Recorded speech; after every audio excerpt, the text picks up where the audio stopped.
Magandang araw po sa inyo lahat. Welcome po sa panibagong video natin dito sa Makapili TV. Ngayon ito, pag-usapan po natin itong nangyaring hearing ng Public Safety and Order na kasama si Senator Rapi Tulfo, kung saan dito patutunayan daw niya itong mga pulis na nasangkot dito sa illegal na pag-aresto, illegal na pagpasok sa bahay ng isang ating mahirap na kababayan. Patutunayan niyang mali yung kanilang mga pinagagawa at nagsisinungaling ang mga ito. So ito, panoorin po natin. Today, mapapatunayan ko na saksakan ng pagkasinungaling yung mga pulis na inakusa. If you remember, Mr. Chair, hinamo natin ng lie detector test yung mga pulis. Anong pangalan ng mga pulis? By the way, shout out pala kay Attorney Freddy Villamor. Hiramin ko lang po yun yung video. Tuloy po natin. So ito po, patutunayan nga daw dito ni Senator Rapi Tulfo, itong mga pulis na nasasangkot dito sa issue na to is mga sinungaling daw. So meron siyang interview previously sa kanyang radio station or TV station na wanted sa radyo, na doon sa kanyang interview mayroong sinabi na hindi nagustuhan dito si Senator Rapi Tulfo at ito nga, hinamon niya ng lie detector test itong mga sangkot na pulis. Nung una pumayag yung mga pulis kasama yung kanilang legal counsel, pero pagdating po sa dulo nag-back out. So yung nagreklamo po pumayag magpa-lie detector test, yun nga po, pumasa naman sila sa lie detector test, pero itong mga pulis nag-back po. Na yun? Comsec? Nasaan po yung mga pulis? This is yung Rodelio Vicente case. Saan na yun sila? Bulacan. Opo. Yung tatlo po, yung una yung kalbo, tapos yung isa, taas mo kamay, tatlo kayo, ano? Pareho palang kalbo itong dalawa at saka isa. Upon the advice of their counsel, pumayag kayo na kayo ay magpa-lie detector test, right? Versus Dito kayo, upo ka dito. Dito kayo. versus yung dalawang complainant. Dito ipapakita ko sa iyo, Mr. Chair, na walang respeto sa iyo ang mga ito bilang dating PNP chief at bilang chairman ng committee na ito, at walang respeto itong tatlo sa Senado. Ginagawa niya pong katatawanan nitong tatlo ang Senado, ang committee po ninyo, at maging kayo po, kasama na rin po ako doon. Because these two policemen were asked if they're willing to take the lie detector test to prove whether or not they're lying or telling the truth. In fact, binigyan natin sila ng counsel. Kinausap sila. We waited for several minutes. I think even half an hour almost. And they were advised by their counsel. And then they said, yes, willing kami magpa-lie detector test to prove na kami nagsasabi ng totoo. Because meron na po akong doubt na sinungaling po itong mga ito. And later, magpapakita pa ko ebidensya kung gaano kasinungaling ito. And I will show proof out of my radio program during my previous interview with them. So yun, may nagsasabi daw na ginagawa daw kakatawa ni Senator Rapi Tulfo ang Senado at ang hearing na to. Pero ang katotohanan, itong mga pulis daw na ito, yung mga gumagawa o ginagawang katatawanan ang hearing, ang mga senado, ang mga senador, ang Senado, particular po si Senador Bato na dating PNP chief, dahil nga parang niloloko, parang pinagtatawanan ng mga pulis nito kasi hinamon nila ng lie detector test itong mga pulis, pumayag naman sila dyan mismo sa Senado, tapos eventually bila sila mag-withdraw. So parang hindi nila nire-respeto yung Senado dahil pumayag na sila Although sabihin natin itong lie detector test na to hindi naman to tinatanggap sa korte. Pero ang purpose lang naman dito ni Senator Rapi Tulfo, kahit paano may konting basis lang. Doon pa lang sa pagtatanong pa lang sa lie detector test, doon pa lang makakakuha ka ng konting sabihin natin impormasyon. na ito ay nagsasabi na totoo o hindi. Kasi meron silang process yan, pero ulitin po natin, hindi po tinatanggap sa korte yan. Kumbaga, ginagawang basis lang yan ni Senator Rapi Tulfo para makakuha siya ng mga impormasyon na hindi pwedeng, sabi natin, may konting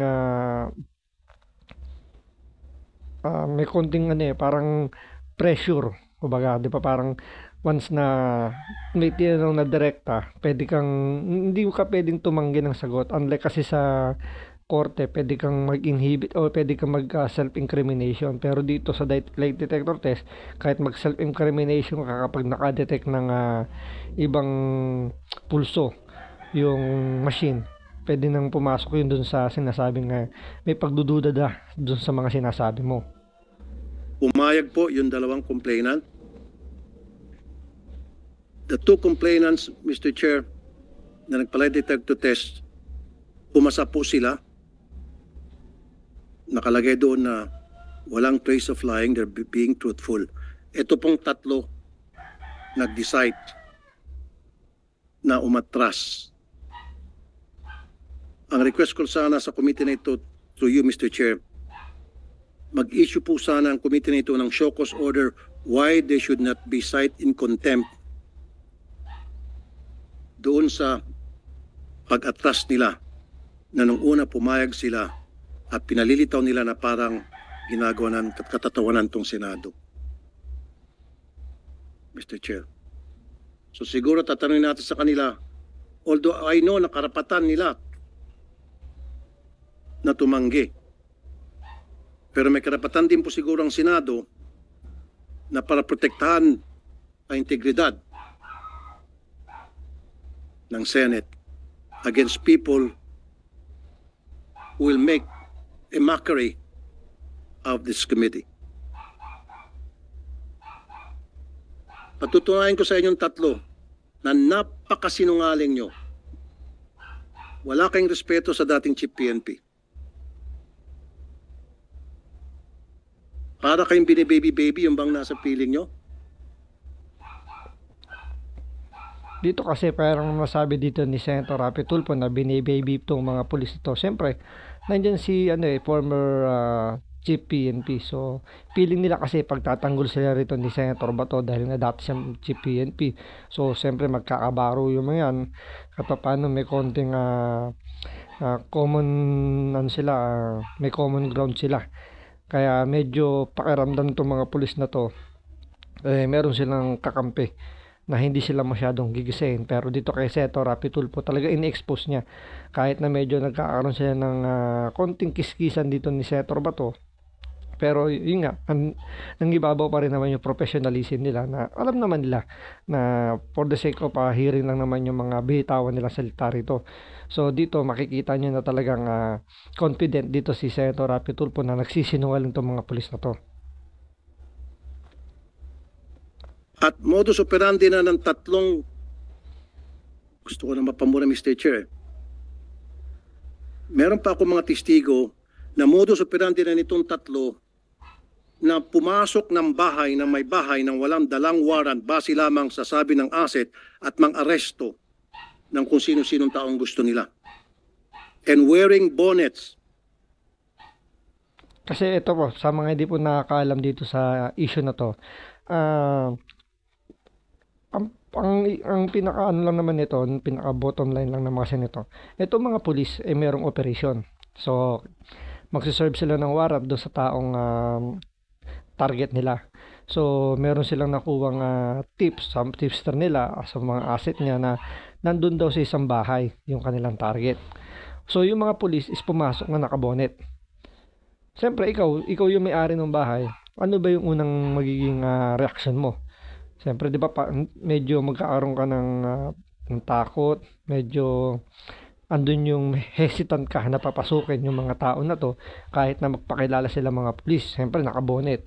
So, ano bang purpose ng bonnet? Para hindi makilala.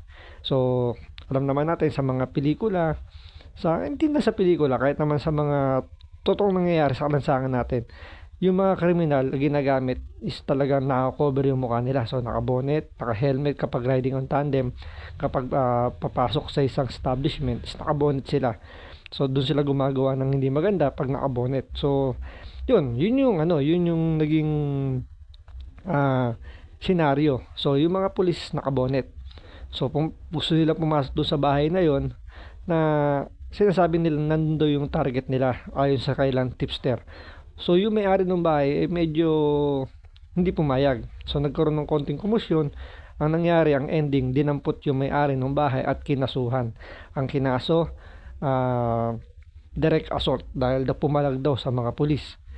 Ngayon, yung anak niya na hindi naman sumaklolo, syempre lalapit kahit paano dahil nakita nila yung tatay din is parang nagkakaroon ng komusyon at inaaresto na pala, bigla inupakan.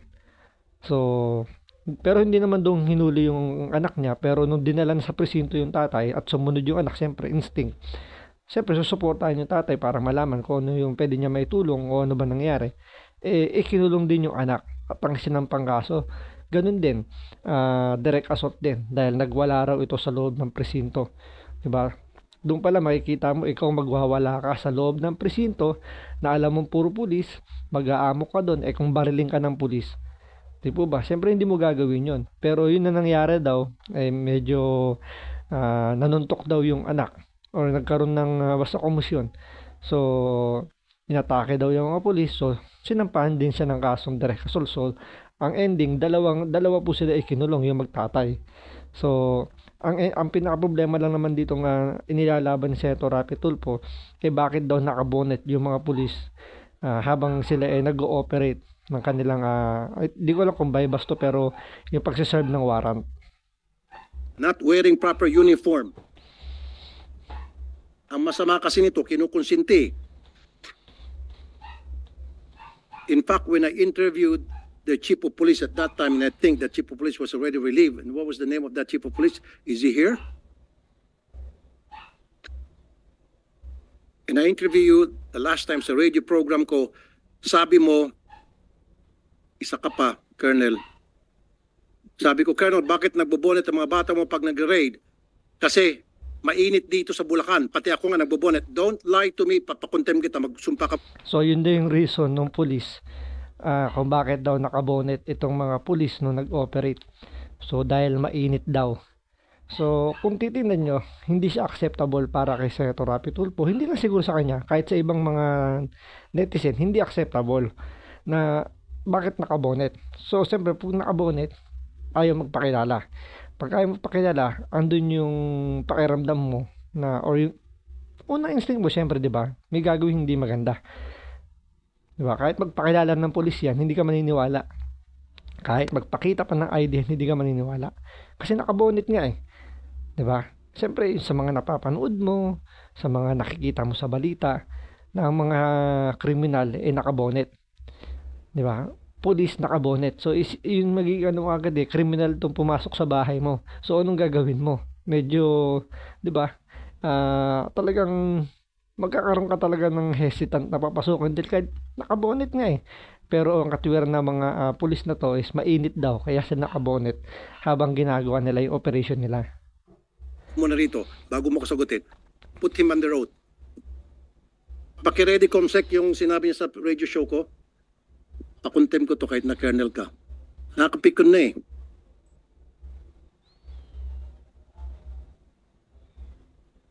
Hindi po ako papayag na for so many years, for decades, nakikita ko po kung paano apihin ng mga abusadong pulis ang mamalit nating kababayan. Although hindi naman po lahat ng pulis abusado, I have so many friends in the PNP na napakabait. Barkada ko for so many years, just like you, Mr. Chair.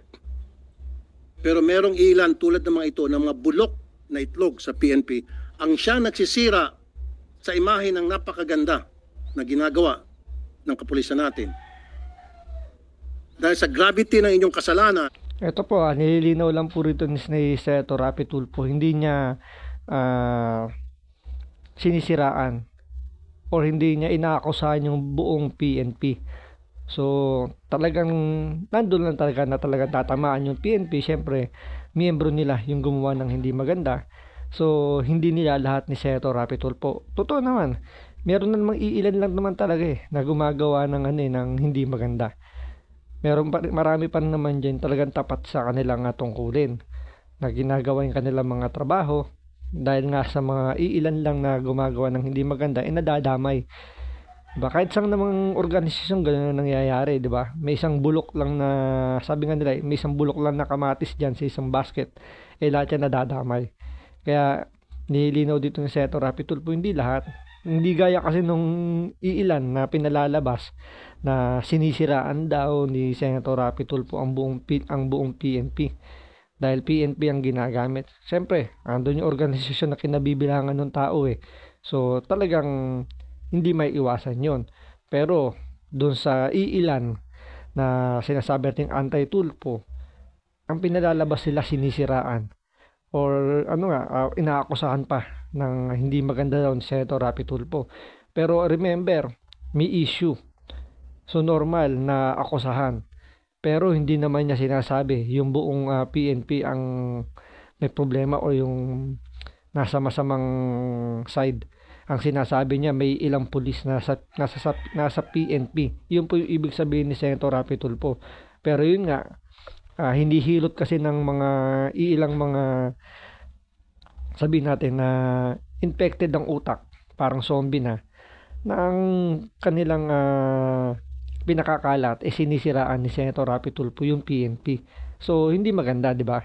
So normal naman na magkaroon ng investigasyon kapag may nangyaring hindi maganda. 'Di ba parang halimbawa sa isang grupo na may gumawang hindi maganda, siyempre yung buong grupo yung iimbestigahan mo. Hahanapin mo kung sino. At siyempre, mababanggit yung pangalan ng grupo o organisasyon na kinabibilangan niya dahil andun siya nasa circle siya ng isang organization, so it's normal. Kaya nga yung sinasabi ng mga iilan na sinisiraan, medyo talagang gusto lang nilang pinturahan lang ng itim yung ginagawa dito ni Senator Rapi Tulfo. Yung magandang imahe na na-build ng mga kasama ninyo for so many years pinaghirapan, nawa-wipe out sa isang iglap dahil sa katarantaduhan ninyo. Now, Colonel, can we put him under oath? Yes, Kumusik. Can we administer the oath?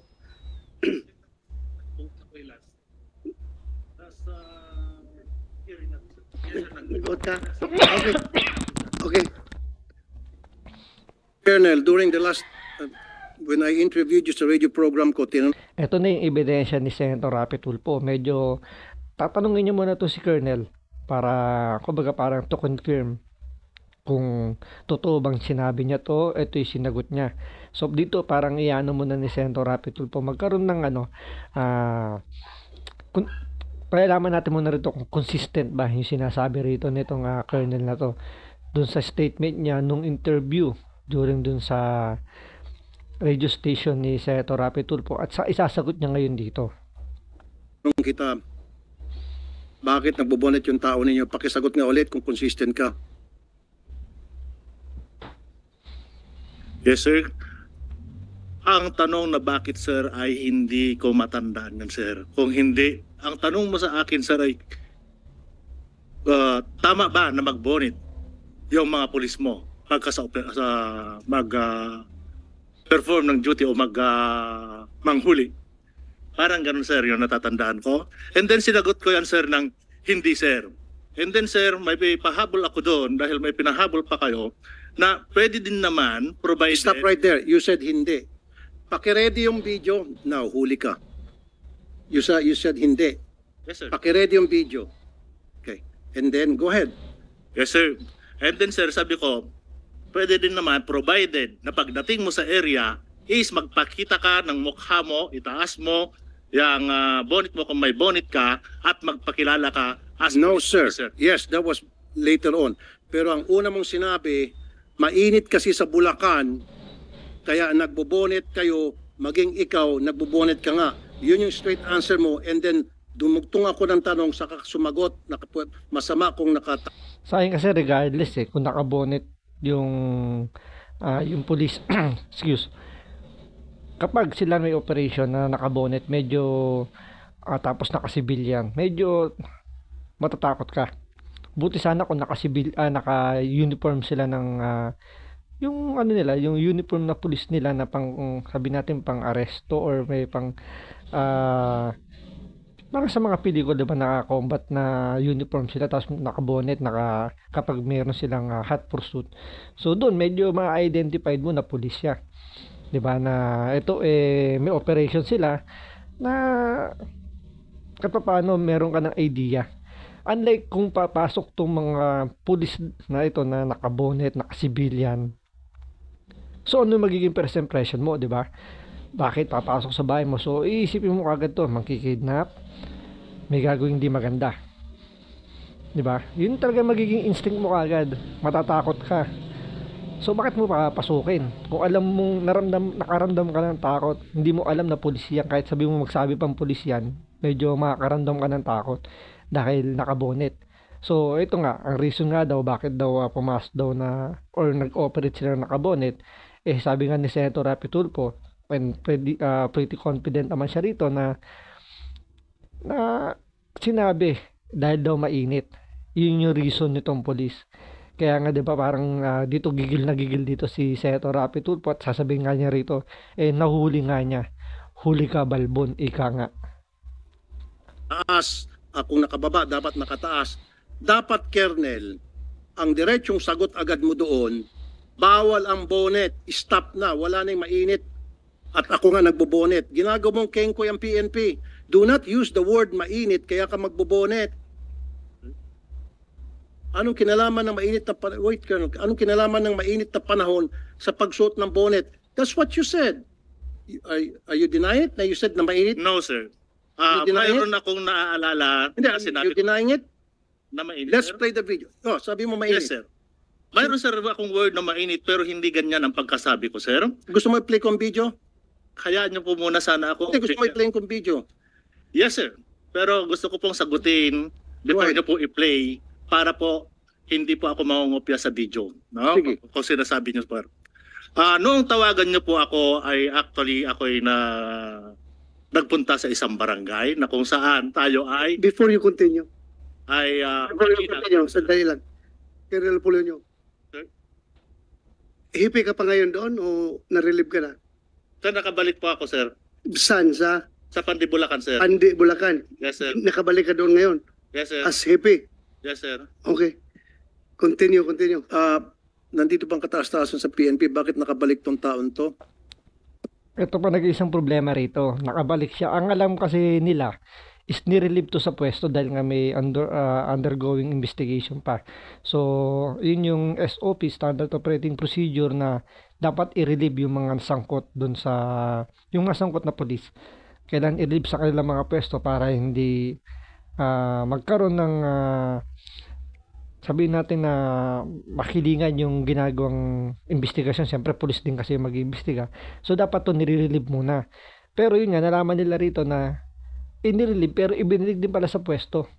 So, ito yung pinagtaka ngayon ni Senator Bato at ni Senator Rapi Tulfo na paano nakabalik to? Na samantalang inirelieve nga to. Dapat to inilipat muna sa ibang departamento or yun nga, naka-floating status muna dapat para hindi siya maka-impluwensya doon sa investigasyon. Sinong PD? PD ng Bulacan. Sagutin mo ang tanong ni Senator Tulfo. Bakit nyo binalik doon? Nakapag-out ka na? Out ka na? Tapos na? Okay. Okay, but continue, Colonel. Yeah. Please. Yes, sir. Sir, ang natatandaan ko nung tanongin niyo ako tungkol dyan, kung tama ba, ay yung sinagot ko, sir, na hindi, sir, sabi ko. Mayroon yung word na, and then may pahabol dun, sir. Na kung saan ko sinabi na pwede naman pagpunta mo din sa area, pero pagdating mo doon sa area ay magpakilala ka as police officers at sabihin mo kung ano yung pakay mo. Yun, sir, yung naano ko doon, sir. Kung saan, sir, ay nasabi mo, ay naikisabi ko rin sa'yo na ako nga, sir, ay nagsusuot din ng bonnet dahil, sir, sa word na bonnet na nakopya ko na rin sa inyo. Pero actually, pati yung mahiinit, sabi ko, kasi during that time ay nasa taas ako ng bubong that time, sir. na sinabi ko, mainit nga. Yun sir, yung ano ko, natatan. So parang kasalanan pa ni Senator Rapi Tulfo dahil tinatanong niya kung tama daw ba nakabonet yung mga pulis kapag mag-ooperate. So ang sagot niya daw hindi. Pero may pahabol siya rito na kaya daw niya nakopya dahil nga binanggit ni Senator Rapi Tulfo at the same time kaya daw mainit kasi nasa bubong daw siya. So hindi natin alam mo bakit siya nasa bubong siya. Either meron silang operation na nasa bubong, parang medyo may konting ano tayo doon. Medyo may konting duda lang na bakit siya nasa bubong. Although wala siyang sinabing info kung may operation ba sila or something na basta sabi niya nasa taas daw siya. Nasa bubong daw. So hindi natin alam. Natural mainit kung nandun ka sa bubong at medyo kung nasa between 10 a.m. to 2 p.m. ka, talagang mainit sa bubong. Pero parang yung sinasabi niya na kinopya niya lang yung sinabi ni Senator Rapi Tulfo yung bonnet dahil nga binanggit, dun siya nag-rely. So medyo tataas ang kilay natin dito. Tapos ka na. Yes. Yun nga po, in short, sabi mo, let's play the video na. Pakinggan natin. Ang pag-usapan lang po natin muna yung procedure ng pagsaserve ng warrant. A, nakabonet. Bakit nakabonet? Sir, kung nakabonet man yan, no, ako rin during that day po, nakabonet ako dahil sobrang init. Ngayon, alam mo na nakabonet. So tama ba yung ginawa nila? Mali, na nakabonet sila. So during that day daw, nandun din daw siya. Nasa bubong daw siya. So kaya daw mainit. So kasama pala siya doon sa operation. Kaya daw siya nakabonet din at nakabonet yung mga tao niya. So kung yung bahay na pinasok ng mga pulis yun nga pinasok nila, bakit siya nasa bubong? Kung nasa loob ng bahay naman yung kanilang target, nugget nyo, ba't ka nasa bubong kung yung target mo nasa loob ng bahay? So medyo may konting problema tayo doon. Kung nakataas, sir, hindi tama yun, sir. Kailangan makabonet o ibaba mo, magpakilala ka. So okay lang mag-bonnet pero ibaba mo muna yung bonnet. Pakita mo yung mukha mo, the whole mukha mo. So ibig sabihin, in your daily operations, dala-dala nyo inyong bonnet, nakakatakot kayo. Ganun po kasi talaga yung routine namin, ganun po namin yung talagang nakasibigan na po. Kasi po, ang talagang halos kilala na po kami dito sa... Sir, why did you, kahit kilala pa kayo dyan sa lugar, why did you wear that bonnet? You should have worn that. Kung kayo po ay... Kasi nga naman, yung lagi ko sinasabi, iba yung impression doon kagad ng mga ng tao. Kapag papasok kayo ng isang bayan, nakasibilyan, tapos nakabonet, ang impression kagad may gagawin hindi masama. I mean, may gagawin na hindi maganda. Buti sana kung nung pandemic, di ba? Usually, yung mga tao hindi natatanggal ng bonnet. Kapag pumapasok sa mga establishment, pinapayagan. Dahil nga sa health security natin, procedure. Pero dito kasi parang hindi naayon dahil mga pulis sila. Bakit sila magbobonnet? Ba't di nila sila kumuha ng ibang operatiba galing sa ibang istasyon para hindi makilala? So yun yung mag-operate, yun na lang yung bigyan nila ng instruction. Pero bakit sila? So oo nga naman, may punto naman yung mga pulis. Siyempre, kilala nga sila sa area kung sila mismo yung manghuhuli kung nasasakupan ng kanilang presinto. Makikilala nga naman sila. Pero ang punto, parang hindi rin naman tama na nakabonet. 'Di ba kasi kahit sa munting ng sa munting ng anggulo, iba ang impression ng tao kapag ganyan mga nakasibilyan, may baril, tapos nakabonet. Di po ba? Iba ang impression ng tao diyan. Legit yung operation ninyo at serving a warrant to a subject na you thought o ayon sa inyong asset ay nandun sa area. Why not wear your uniform with body cam at bakit nakabonet? Your Honor, part lang po ng accessories ng mga riders yun.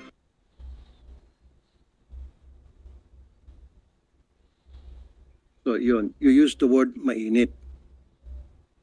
Now, Mr. Chair, tumanggi sila, first things first, yung request ko po sana, baka pwedeng mag-show cause order in committee na ito kung bakit hindi natin sila i-contempt sa pag-atras nila. So there's a motion from Senator Tulfo that we require these 3 policemen to show cause why they will not be cited in contempt by this committee. Is there any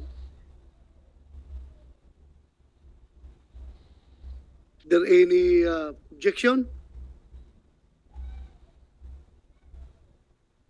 Hearing none, but before